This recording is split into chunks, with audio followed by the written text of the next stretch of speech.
lights are out. Aaron Seaton and Nathan Herne side by side on the front row. Ashley Jarvis and Andrew Maydickey on the second row of the grid. And it's Russell Wright and Michael Cooling. Hugh McAllister and George Maydickey, the next one's through. Ready for a race start. Lights out. Final race of TA2 underway. Once again, it's an even start for the two drivers on the front row. Nathan Herne pulls ahead of Aaron Seaton this time. So Nathan Herne goes through the lead. We can take a look a bit further back in the pack. A bit tidy this time. A little bit of dust getting kicked up on the exit. We do, however, have one car spinning off to the infield, and that is Russell Wright. So the number 55 car has pulled off the track, and looks like he might be out of the race altogether.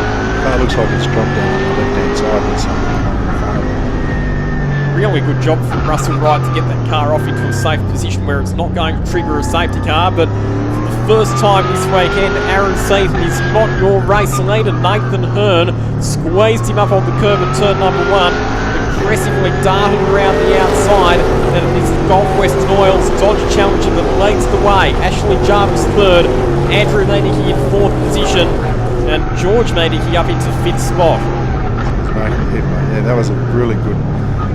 The way young Nathan did that was very good to come in very long. Held his steel all the way through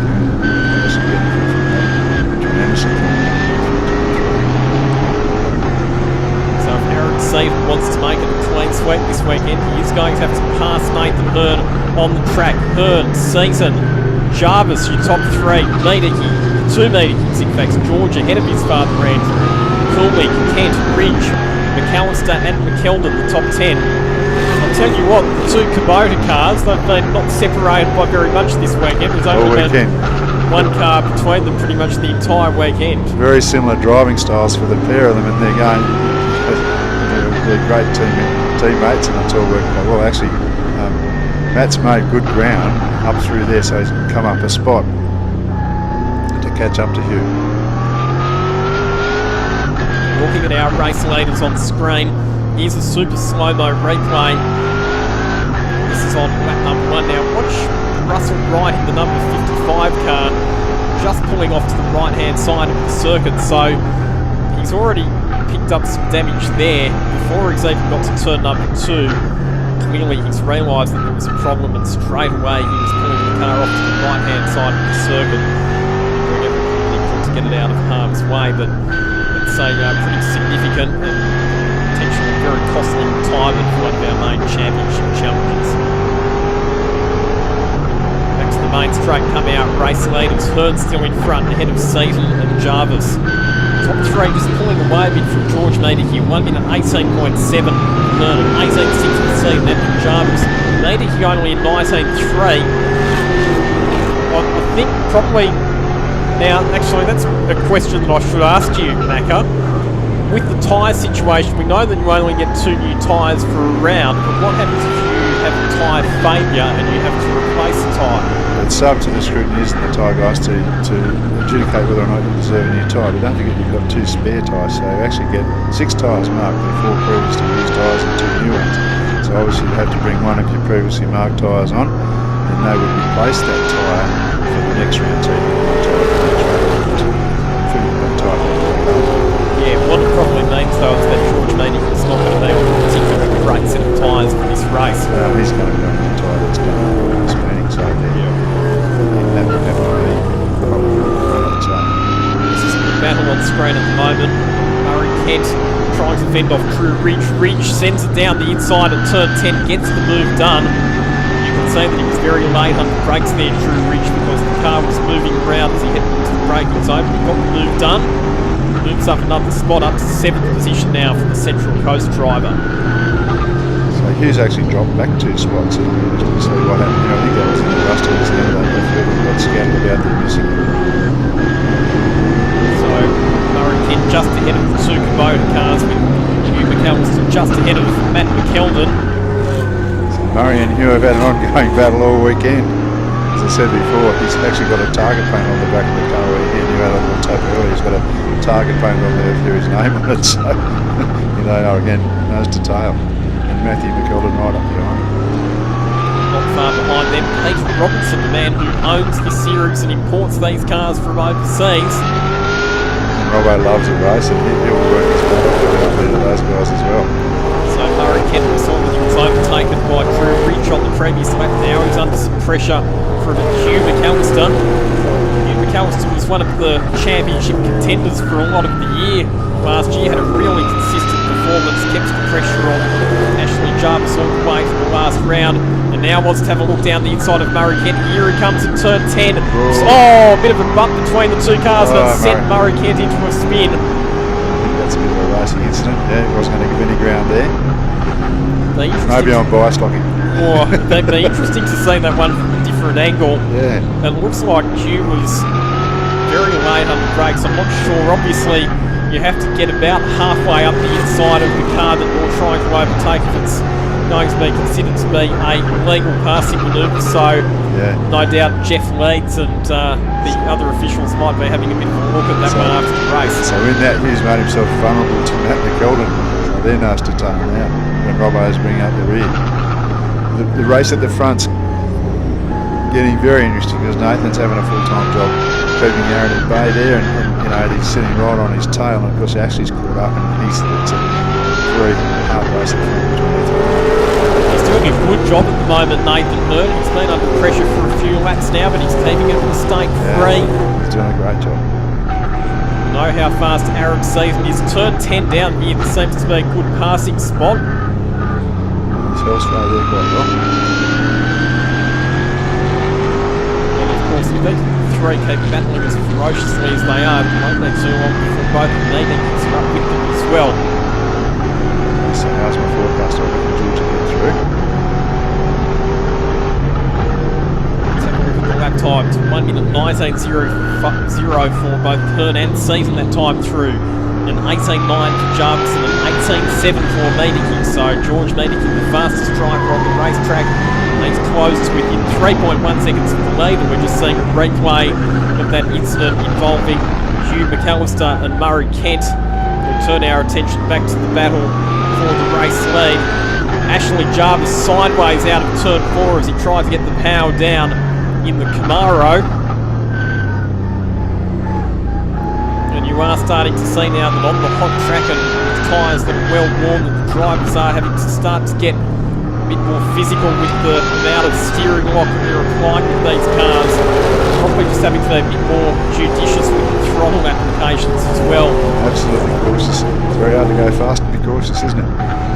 Well, as a racing driver, your instinct is you just want to get on the power as hard and as early as you can, but once the tyres start to wear out, if you get on the power too hard too early, you'll find the back end sliding around all over the place. Aaron Seaton right on the tail of Nathan Herne. Looking to get a good exit out of turn number 12.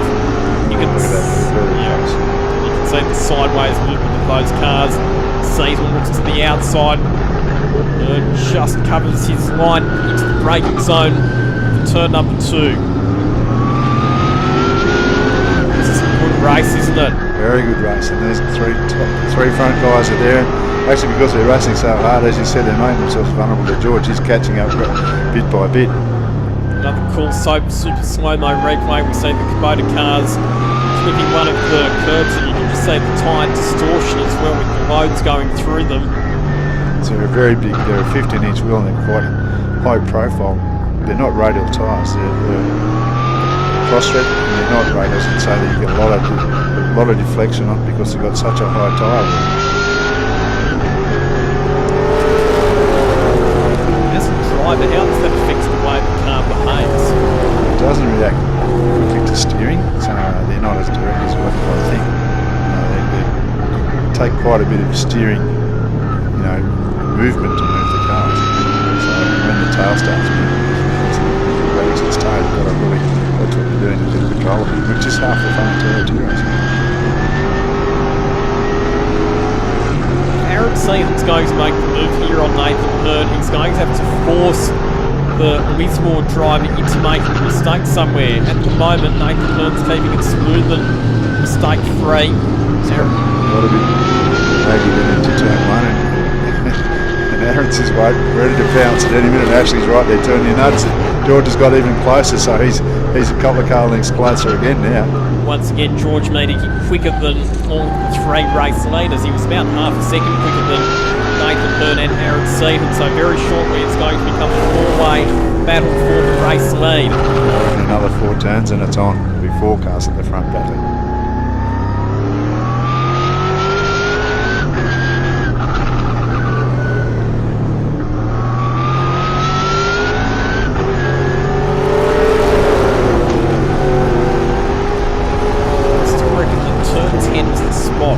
Best potential overtaking opportunity, so it has been so far, hasn't it? And turn 1's a bit hard. You come off the end of the straight, the road kind of narrows up and turns hard left, so it's very hard to make it clear, but at the other place you can probably have a crack at it. Here's a super slow-mo replay once again. You can just see that the drivers are having to feed in steering corrections. Look at the attitude of the cars now. All the power sliding the tails out. The steering not wanting to steer too much, so you really got to drive them off the back of the car with your throttle. And the other thing that might become effective here very shortly, we've still got 4 laps to go. The race leaders are not too far away from catching the tail end runners, so a bit of a lapse traffic might become a bit of a factor as well. As Seaton looks to the inside of Herne at turn 4. He was as close as he had been there. He had a big think about it. The car squirmed under brakes, but Nathan Herne drove it down the inside of the road to make sure that the door was well and truly closed. Look who's knocking on the door in 4th now. He's right on it. This is going to be 30 laps. This is going to be very exciting. It's building up to a climactic finish, isn't it? Particularly with the threat of lapsed traffic. It's one of the best races I've seen so far. It's really close. And Aaron's going every which way trying to find a hole there. Here's some of those laps cars that I was talking about a bit further back in the pack. Warren Waddley, Craig Scatella, David Falvey and Bill Robinson all having their own scrap. And having to watch in the rear vision mirror the whole way to make sure they don't get in the way. So, one of them's actually just come spinning off the circuit, and that is Bill Robinson. Yeah, Bill's taking a bit of tumble off there. So he gets himself out of the way. The problem there is that he's actually kicked up a fair bit of dust on the exit of turn 12, so everybody else will have to be careful putting the power down coming out of that final corner with the reduced traction. So by turn 4, the 4 front running guys are going to be right on it, and actually Andrew's moving up onto the back of them too, so the 2 Indian cars are now 4th and 5th and very close to the top 3. Nathan Herne starting to drive really defensively now. We've had another spin, and that's one of the other back markers that's gone around. And we just saw that... Well, there was a move there right up the inside. I can't quite make out who it was. Nathan Herne getting up the inside and in fact just muscling his way through, and I think that's David Falvey. Okay, Falvey got out of the way really quickly. So those back markers not wanting to get involved at all. And it's now a 5-way battle for the lead. Andrew Meany is right with these drivers now. Nathan Herne having to start really driving defensively. We've seen during the weekend they've been down in the 17s and 18s, but the last lap for Nathan Herne was 1 minute 20.3. That's advertising. And when you start driving defensively, when you start looking at your rear view mirror and covering to the inside, it's not the optimal racing line, so you do start to lose speed that way as well. There's Craig Scatella just sidestepping the race leaders. Aaron Seaton weaving left, weaving right, appearing in Nathan Herne's mirrors as much as he can. 2 laps to go. So just under 6 kilometres left for Aaron Seaton to try and find his way past that Gulf Western Oils Dodge Challenger. And there's George really on the back of Ashley, and he actually put a wheel out in the dirt then in his haste to get there. Walk to the outside, George Meadicking on Ashley Jarvis. Not able to get the job done there. Nathan Herne continuing to defend for all he's worth.